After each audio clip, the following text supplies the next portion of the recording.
अस्सलाम वालेकुम जी दोस्तों, की हाल है? ठीक ठाक हो? तबीयत ठीक है यार? एक दरख्वास्त करनी थी तुहाडे अगे ते मुसलमान भरावां अगे, जेड़े जेड़े मुसलमान भरा ने, यंग मुंडे ने, उन्हां अगे ते जेड़े गैर मुसलम ने उन्हां अगे नहीं, क्योंकि उन्हां दा इस नाल कोई लिंक नहीं। दरख्वास्त ये वे कि यार असी नमाज तो चलो कदी कदी मसीते वड़ने आ, मगर दाड़ियां दे नाल इस तरह का मजाक ना करो कि जिहड़ा बिल्कुल ही शरीयत के खिलाफ है। तुसी दाढ़ी नहीं रखनी, ना रखो, लुवा दिओ, मगर एडे एडे तुसी गलत डिज़ाइन बनाते हो उहदे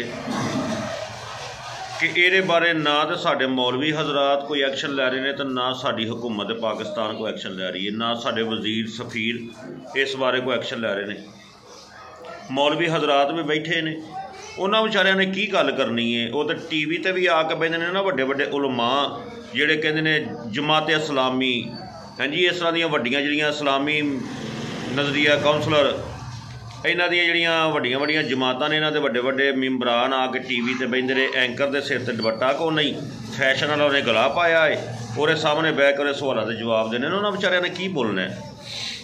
जिन्हों के सामने लड़कियां नंगे सिर बैठिया ने, तो उन्होंने दे नाल बह के चाह पी रहे हैं, नाल सवालों के जवाब दे रहे हैं। इन्होंने बेचारिਆਂ ने की बोलना है? बहरहाल जागो, वड्डे वड्डे उलमा जिहड़े ने उन्होंने अगे दरख्वास्त है कि इस बारे भी जिहड़ा ना वो थोड़ा जिहा एक्शन लवो, तो ये चीज़ चंगी नहीं जिहड़ी असी दाड़ियां दे नाल करनी शुरू करती है। ये बेड़ा गर्क होया यो हनी सिंह दा, जिन्हें मुंडियां दी दाड़ी दा बेड़ा गर्क करता है, तो ये बारे को एक्शन लिया जाए। हुकूमत पाकिस्तान अगे दरख्वास्त है, तो वड्डे वड्डे मौलाना अगे भी ये बड़े अदब के नाल, एहतराम के नाल दरख्वास्त है कि जनाब ये बारे को थोड़ा ना एक्शन लिया जाए।